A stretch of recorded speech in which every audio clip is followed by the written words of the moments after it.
Hello everybody, I hope you're all doing well. Today's main idea of our lesson is just about brainstorming, like thinking of something that we can do and how to break it down. Now, breaking down ideas is called decomposition.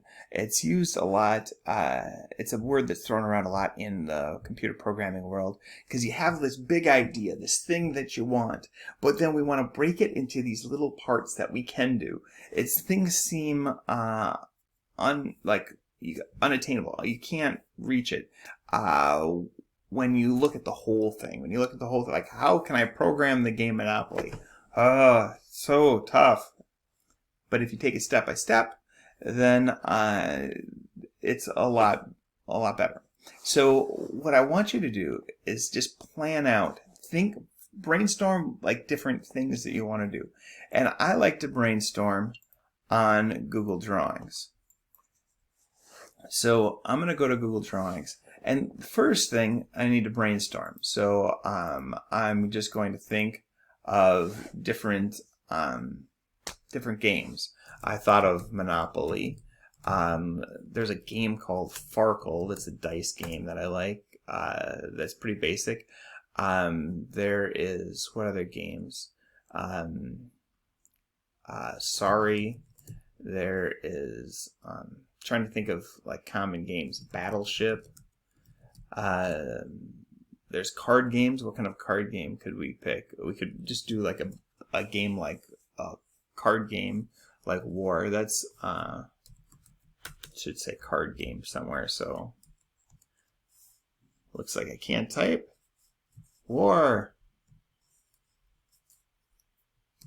card game. Alright. So on and so on. You guys get the point. Just think of games you know, games you like, or if you want to do ASCII art.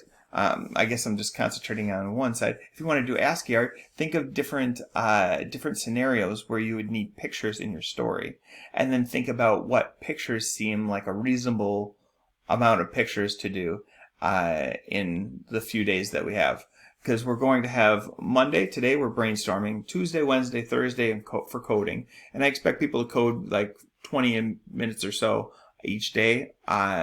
And then on Friday you're going to submit this, and so just think about what is reasonable in that amount of time.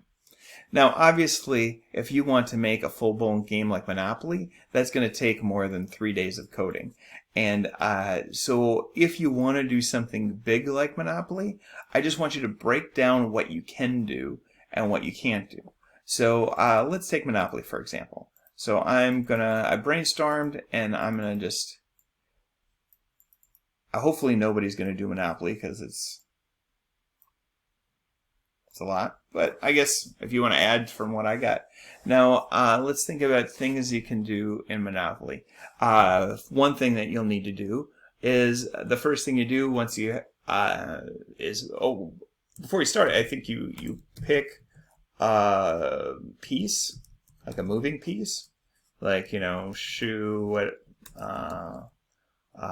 cannon, whatever. And, you know, you can pick your own, you make your own, like, I know they have a horse and whatever, but you can pick your own. So you can have a bunch of different things that they get to choose as their piece. And then once you have your pieces, I think the first thing you do is roll dice. So then you got to figure out, like, how am I going to program rolling dice? Well, we have random numbers between 1 and 6, and that's going to be your dice. And so that works out. So we would need 2 of them because we're rolling 2 dice, if you're familiar with Monopoly. Okay, so once you roll the dice, we need to move our pieces somewhere. So we have to find some way to keep track of properties on the board. So, and how to move the properties to a new, or how to move the pieces to a new place.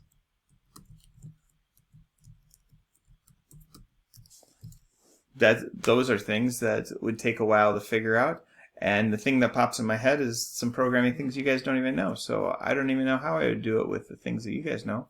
There's definitely ways. You could have variables. You could have numbers that move up, and numbers that are associated. Oh, I know what I would do. I would have numbers associated with a particular property, and then as you move up in the numbers, have that be associated with property. Whatever. I could talk for a long time about how I could break down Monopoly even more, and then once you move the pieces, but then you have to have each person gain their own property. We have to have some way of keeping track of the money on each of the people. So you could list out all of those things, and then figure out like what are the things that I can do. So like if you go out and do all of this thing in Monopoly, it would be quite impressive. But just think about what you could accomplish in 3 days of coding. And you could have a long list and just get as far as you can. The game doesn't have to be 100% operational, as long as I can see that you put in a decent amount of work towards it and you have some functioning parts. I will be excited to see what you guys can think of. All right. Hope you have a good time with this. This is what we're going to be doing all week, and then Friday we do the rubric. All right. Take care, guys.